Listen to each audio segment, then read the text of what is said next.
L'actualité est beaucoup plus tragique en Ukraine, évidemment.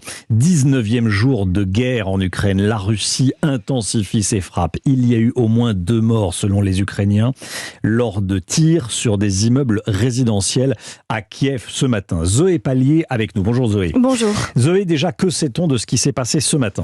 Alors d'après les services d'urgence, un obus s'est abattu tôt ce matin sur un premier immeuble de 8 étages près du centre-ville. Les images de la télévision d'État montrent des pompiers qui évacuent les habitants du bâtiment ravagé par les flammes.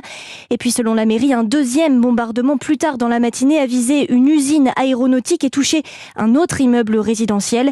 Dans le sud, les villes de Mykolaiv et de Mariupol sont toujours pilonnées. Mariupol, ville assiégée qui espère l'arrivée d'un convoi humanitaire dans les prochaines heures.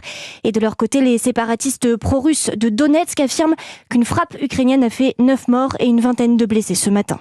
Zoé, un nouveau round d'échange entre les Ukrainiens et les Russes. Ça se passe en visioconférence. C'est la 3e tentative de négociation. Elle continue, ces négociations. Et ils se parlent en ce moment même. Oui, exactement. Et Mikhailo Podolak, c'est le négociateur principal pour l'Ukraine, a fait connaître ses positions quelques minutes avant le début de la réunion.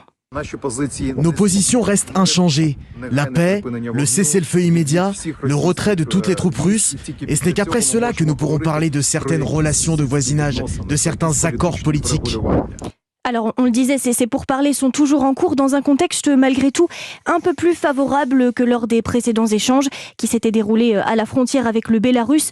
Ces derniers jours, Vladimir Poutine a évoqué des avancées positives. Volodymyr Zelensky a quant à lui salué un changement d'approche de Moscou dans les discussions. Zoé Pallier, merci Zoé.